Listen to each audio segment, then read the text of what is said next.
Hey, good morning, everybody. It's Jillian. It's Jillian. So very interesting that people that I've since let go, I guess, are emailing me and asking to get back into the group. And really just, I guess, what are they? They are intrigued that I've changed the salt from the pink salt to the white salt, and trying to politely ask to join the group. And you know I'm going to say no, only because from what they've written, in that email, was stating that they have been on it since 2017, met all their goals, and now are only taking Jilly juice for pain. Right there, I knew exactly why I would not allow her back into the group, especially since she's really intrigued and wondering why it is that I changed the salt. And she knows that we need sodium chloride, but can't figure out why the pink salt was being ousted and the white salt. Well, she's been watching me enough to know that I changed the salt, which means that my YouTube videos and my business page is getting out. You just got to take the time to watch all the videos if you're not getting the first time. So here's the thing I want to make sure you understand, because I know there's a lot of people's misconceptions about the Jilly juice because they're so tied in with their own symptoms, with their own diagnoses. Okay, so Jilly juice is not a cure. Just put it flat out, it's not a cure. It is nothing that you're going to have a goal where you have cancer, disease, chronic illness, obesity, all these different things, and you're taking Jilly juice for those specific things. Okay. Hey, Moss Stewart. So Jilly juice is not a cure. What your goal is, what your overall goal is if you're in your middle age, like you're 50, 40, even 30, and you take yourself back to whatever age you felt, take yourself back prior to all the different issues, and you look at what your parents have dealt with. So if your parents are dealing with diabetes, cardiac issues, if your parents are dealing with Parkinson's, cancer, because you're going to see your genetic history in your family. You're going to know exactly what you're in for or what you could be dodging if you're on the Jilly juice. But there's a way to gauge to figure out what your goal on Jilly juice is, and it's not for your specific diagnosis, because some of you may not have a lot of it. Some of you don't even know really how, you don't really know about your past. I mean, you do and you don't remember. It's not really something that you really focus on. You're kind of mentally dealing with stuff now. So the whole future triggers is sort of like a mystery to you, but it really isn't, because you look at your grandparents. So if you look at your family genetic history, your family medical history, that should tell you what you should be focusing on, that you're going to have to deal with at some point. So if you're 20 years old and you're like, well, I don't have many issues, I'm 20 years old, I'm just, oh, sorry, honey, you came into this world with predispositions. Your parents passed on their genetics. It just hasn't hit you yet because it hasn't come to surface yet. But what the Jilly juice does is it brings up all of your genetic anomalies to surface proactively, preemptively. Okay, so if you don't know what your goal is with Jilly juice, and you can't really shoot for anything that you know of specifically because you're relatively healthy, then you look at what your parents have dealt with and you take the Jilly juice as if that was something that's going to come into surface, because most likely it is. It'll be either now while you're on the Jilly juice and you deal with it, or it's going to be later on down the road along with other co-infections. Okay, so when this lady was saying that, well, I met all my goals, whatever they are. I don't know what her goals are on Jilly juice. Okay, I didn't ask. I don't want to know. But then she's like, well, I just take the Jilly juice for pain whenever I get pain, and that's it. I'm like, okay, if you get pain and you met all your goals and you're taking Jilly juice for all your pain, you've completely missed the point. This is not a cure. This is not some kind of little trendy drink that you take because you get a pain. Why do you have the pain to begin with? Because you haven't understood the power of Jilly juice. You haven't taken Jilly juice to the point of where you've actually addressed every single genetic anomaly you've ever had in your body that you know about and what you don't know about. So if you are having pains come up here and there and you're taking Jilly juice for all these different pains, but that's it, but you've met all your goals, you haven't met all your goals. You don't even know what your goals are because you didn't take the Jilly Juice as if you were going to reverse the aging process back to when you were like 20, or even better than that, because even when you're 20, people could have health issues. Like, I never anticipated the state that I'm in today, that I would ever be in this state that I'm in today. I was targeting my PMDD, and then there was unintended benefits that I wasn't even aware of. Okay, so there are so many unintended benefits that if you have goals with your specific symptoms, you're short-sighted. You're short-sighted, but you are undermining, and you're not taking advantage of the full benefit of the whole Jilly Juice. You're not, if it's just for the specific symptoms that you know about. Okay, you're shorting yourself. That's what I'm trying to say. You're shorting yourself if you're just focusing on the specific diagnosis and symptoms that you are dealing with. Because let me tell you, even what your parents have dealt with is not everything that you could possibly be addressing. There are viruses in the environment that you know nothing about that are in your body, but that hasn't come to surface yet. There are things that are in your body from all the different exposures, whether it's from medications, from vaccines, which aren't bad per se, from just all of your experiences in life that are going to be coming to surface that you don't even expect or know. And I'm not saying it's going to totally sideline you. It might, just depends on what it is. But most likely, if it's something that's pretty severe, you'll know about it because you've dealt with it. People have been, drug addicts on the protocol. They've done psychedelics. They've taken many antidepressants, and they have to go and deal with that. Some people, have been meth addicts, cokeheads and all that stuff, and they're doing the J juice, and they're dealing with some of the experiences from back then. Some of the memories and the traumas and the PTSD do come to surface when you're on the J juice. Okay, because you are going back in time. And there are some things that you don't even know that are in your genetics that you're going to have to deal with.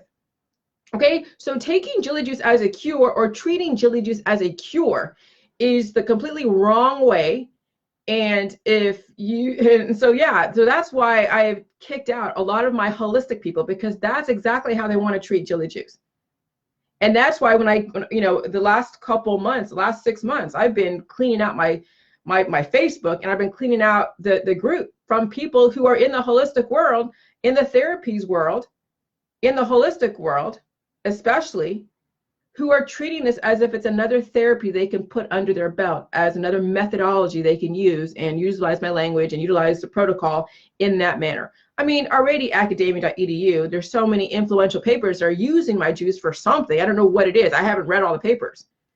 But if it's being used through academia, if my juice is being scrutinized and being, picked apart or being used in some way in academia, it's going to be for some kind of cure, some kind of therapy. But is it really going to be for reversing the aging process, keeping people young and vital and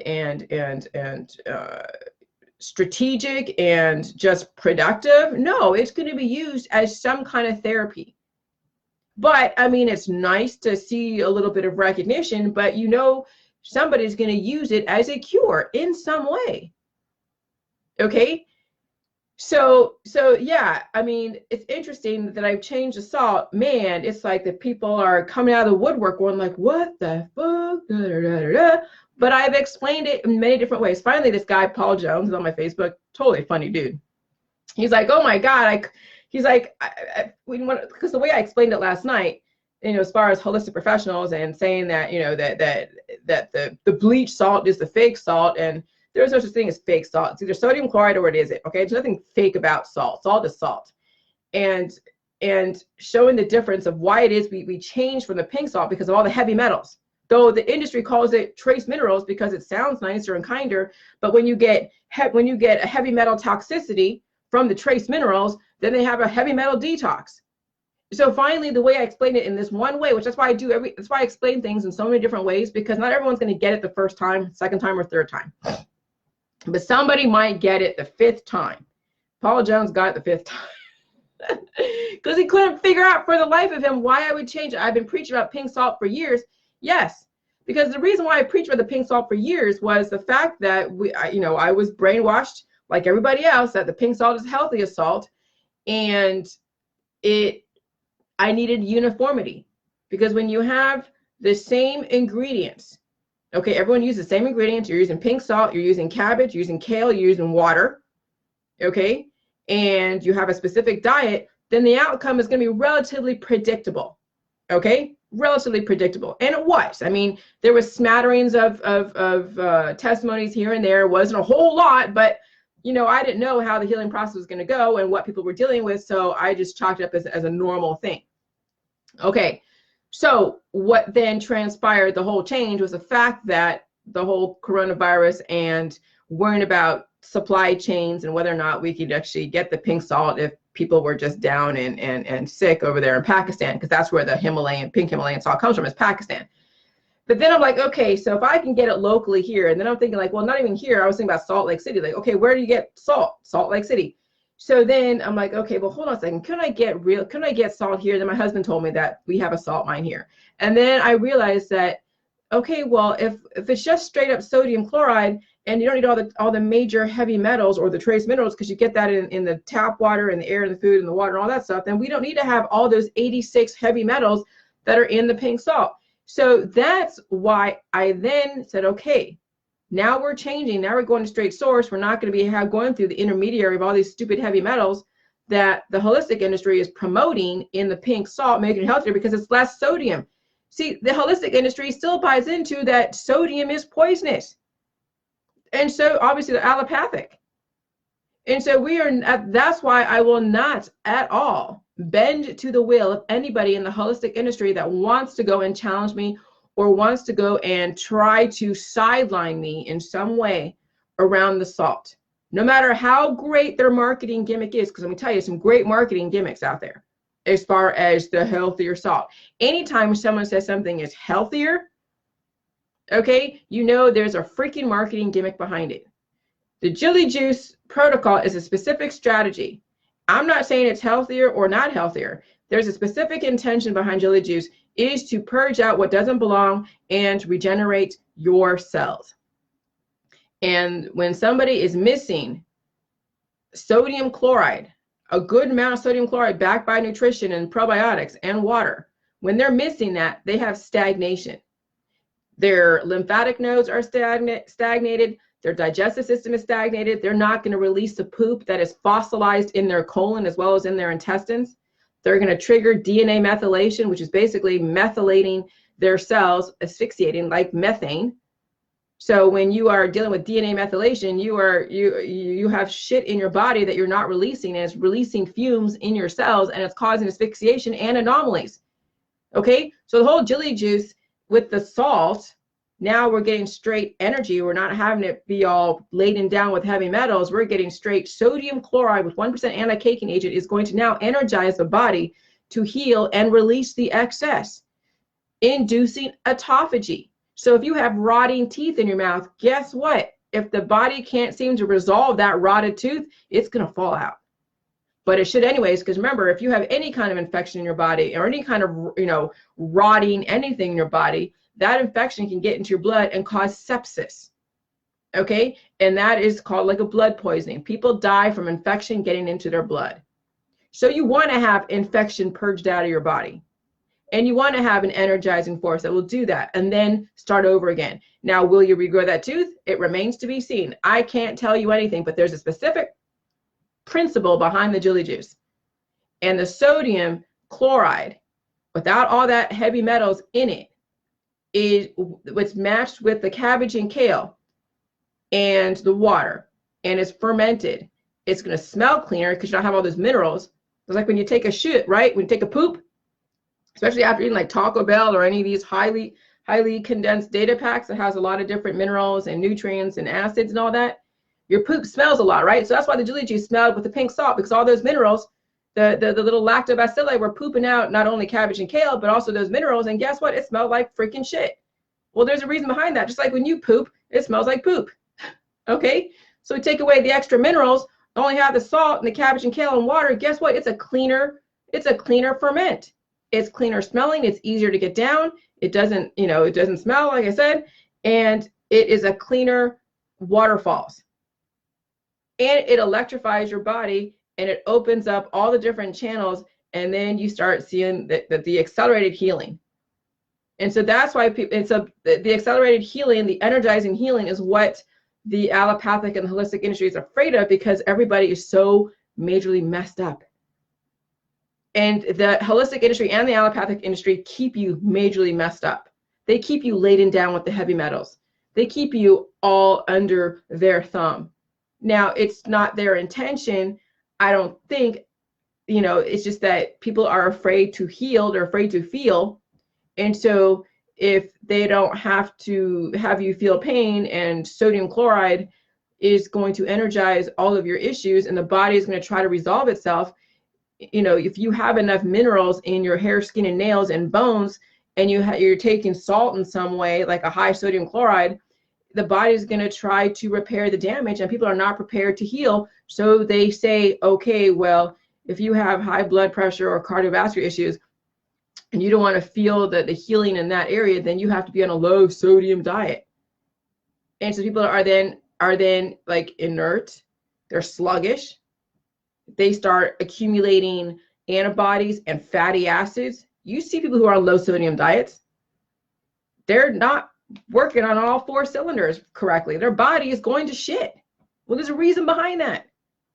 When people are on low sodium diets and low, you know, it's so the Jilly juice and the salt, why I changed the salt, is going to accelerate the healing process, and you're going to have to feel the heal.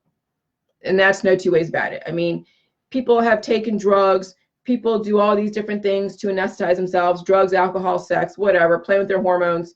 You know, those are all the things in society and the industry that keeps people distracted from actually taking care of their body, mind, and spirit. And then they wonder why society is going down a really horrible road. You wonder why China is having so many of their citizens just fall over dead. I mean, you see them like just jerking and convulsing, because that's the last electrical impulse when the body's trying to heal, but they don't have enough of it. And so when somebody is convulsing, like you're seeing in some of these videos, that's the last energy transfer.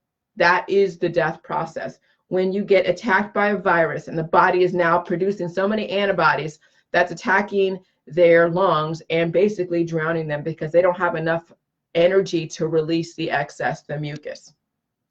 Okay, so salt is like turning on your electric fence, but the right kind of salt, and that is the sodium chloride, without all the extra stuff. Now you can use pink salt in your food, but for the purposes of J juice, it is the white sodium chloride, the white salt, the table salt with the 1% anti-caking agent is the whole purpose of the J juice. Not saying that pink salt is bad, it's not bad.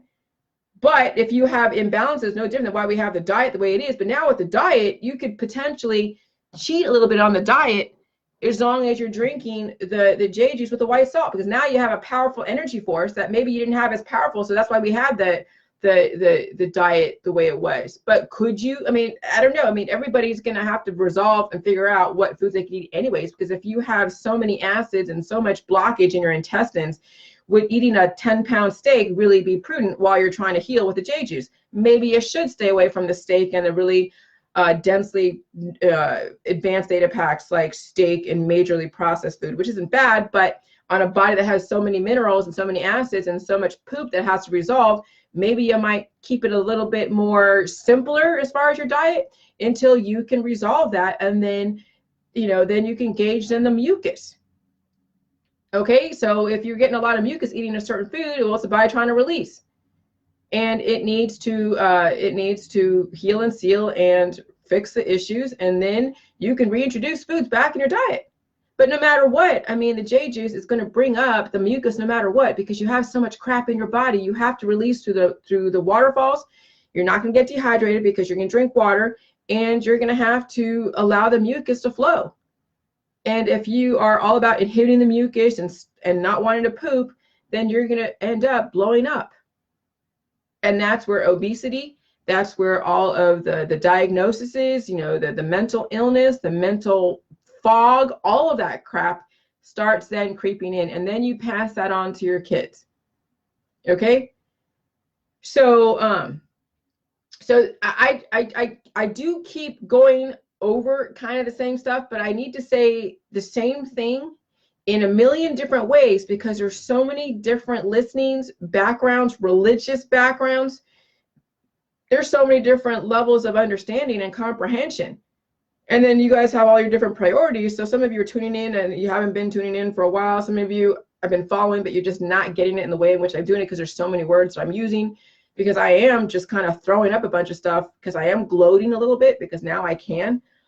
So and I've changed a lot of this stuff. Not really to change a lot, but I've now simplified everything. I've simplified it all. And so, you know, it's interesting as far as the parasites and fertility. when I said, you know, when I taken the BBC article where, yeah, I mean, it's not even just BBC, but I've read somewhere that yes, worms can help assist in fertility. No, it's not fertilizing the eggs, but you know what? I don't know what happened millions and millions of years ago when humans first started. So who knows what that's all about?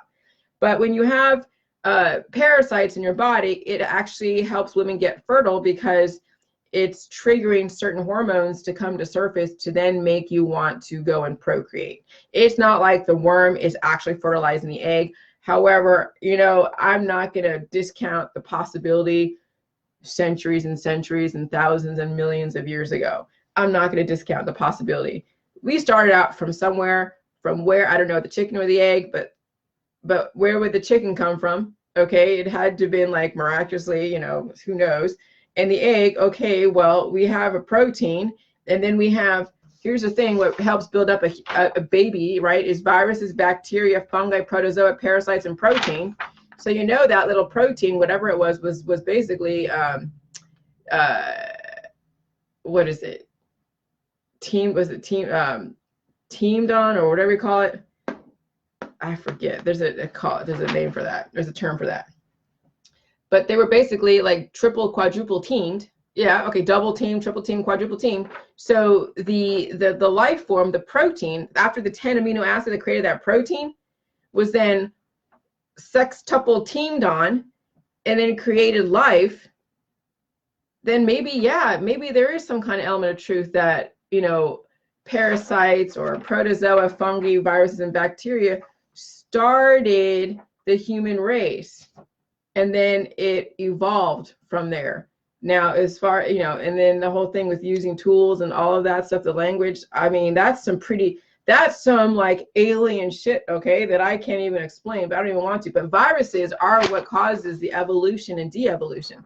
Viruses are the aliens in the world. Okay, that's what viruses are, because they're not made of a cell. It's just DNA and RNA. It's just data, and it has the ability to adapt. Okay, so you know, if a baby is being used in the womb of a mother that has, yes, parasites and protein and protozoa and fungi and viruses and bacteria, then you know the environment and you are raising or are building up that baby from square one. But who was the first egg? And where was it? I mean, there had to have been some kind of womb out there back 3.9 billion years ago that was like some kind of environment that was like a womb-like thing that the viruses and the bacteria, the fungi and the protozoa and parasites and protein were able to sustain and create that life. And then came this baby that somehow had to learn how to get along in that environment. And then somehow another baby was created. And that's probably where self-fertilization, where we hear about women and men or somebody who was able to self-fertilize and create another species, and then to make it easier or something. I don't know. Evolution is crazy. Okay. So I can see where self-fertilization has happened, you know, I mean, but I'm not going to go down that road in my book, but I'm just kind of giving you guys just different ideas of life and how it started potentially way in the beginning. And the thing with immaculate conception and all of that, yes, it started, I mean, and it's very controversial, yes, because people are very, I don't know, religious and take offense that humans started from a parasite. but But humans are from a protein, but that's just duh.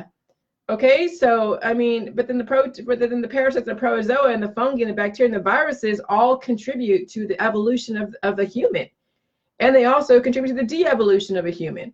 So it's not too far-fetched to say, okay, maybe life did start off with, the parasites that are helping fertilize, and then when a human actually was able to, the first human, whoever that is, okay, it could be Adam, could be Eve, okay, whatever, was able to self-fertilize. And that's what I said about Adam taking the rib. Maybe it was a man that self-fertilized and was able to create another life and then gave that duty to the woman, to Eve, I guess. But I'm just giving you the scientific side of it, and then you can figure out how the Bible, whether it's the Catholic Bible or the Christian Bible, see how that all plays into that. And then all the other religions, Jewish and all that stuff. Mohammed or Islam or the Quran. Okay, so it's really fascinating to me, but I'm not going to go too much into my book about that. But it does beg the question, really, who was the first human, and really how did life start? And if life can start from a protein in the womb, then you can imagine 3.9 billion years ago what kind of womb had to have been started to then create the first life. And then we hear about self-fertilization, that women have, or men or women have been able to self-fertilize. And that's what I guess when there are like tumors that look like a child, that arms are growing out. So, evolution is evolution, and whatever. So it's quite fascinating. But anyways, but Jilly juice is not used as a cure, okay? We want to take you back to really where you just felt the best before you were diagnosed, but even then there are unintended benefits with the Jilly juice you can't even anticipate. So there's no way to really project and have goals on J juice except to just drink it and look at potentially what you could be triggering, and look at your parents, you look at your grandparents, look at everybody in your family. And I don't have the luxury to look at my family, because my family, I don't know who they are. I'm adopted. So all I'm doing is learning everything on the fly as I go. I don't know what normal is. I don't know what I'm supposed to be shooting for. I'm just kind of flying by the seat of my pants. But a lot of you have the luxury of your genetics all around you. You can see what you're going to be in for, and you better utilize that data. That's valuable data that you need to use to understand what the goal is with Jilly juice, is not to just have specific little goals, but to take yourself back and then potentially address the things that people are dying from or dealing with in your family genetic history. Okay? And so that's the point of Jilly juice. So if you don't understand that now, and you've been on the J juice since 2017, then you'll never get it, because you're still stuck in the holistic world. You're still stuck in the activist world, where it's like, this is healthier than that. Oh, this kind of biblical diet over that. I mean, whatever. Good luck. And and then you'll have a very predictable outcome, because I'm telling you, the world's getting aggressive, the environment's getting more aggressive, and you're only doing a little bit of J juice. You probably haven't changed the salt, and you're still in the activist stuff. Let me tell you, the environment will overtake those that are not ready for it. And there's a reason why the universe had me change the salt. Not that it told me, like, in so many words, but my logic and my proactivity, concerned about the supply chain and pink salt, then had me think in a very logical form to where can I get my salt locally, and do I have to worry about all those stupid minerals that are in the pink salt? Oh no, I get that in the air, in the water, and the food. And that is the logic of Jilly juice, that sometimes the universe will send you messages that you will then know how to, I guess, decipher. But you have to actually be listening. You got to stay out of your distractions. But if you're distracted with all of your stuff, then you won't be listening to your body, mind, and spirit, because you're too clouded by all of your other things. Okay? So anyways, that's enough. I got to go. But you guys, good luck. Do the J juice. Thanks. Bye.